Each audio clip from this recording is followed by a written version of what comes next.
पखाल दिवस रे आपण मानक हार्दिक अभिनंदन।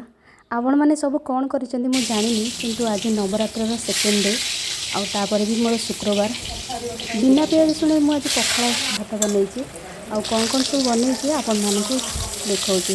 आज जेहेतु शुक्रवार बासी जिनस खिया हेनी तो से भातटा प्रथम रांधि देकी पानी पूरी देती ठंडा हाँवाई तापर पखाला भात लंका टी खाली डेकोरेट पाई आउ काकुड़ी टी भी भल लगे कारण आंब नसी तो पड़ोनी तो काकुड़ीटा पकेले भल लगे। आपण मैंने देखी पारे पखालार सज कौन बैगण चेकी भजा ता सहित बड़ी चूरा बादाम बड़ी चूरा धनिया पत्र पड़ी ता सहित आलू बघरा ता सहित कलरा चिप्स पोटल झुडंग भजा आम ओडियांकर प्रिय खाद्य पखाल।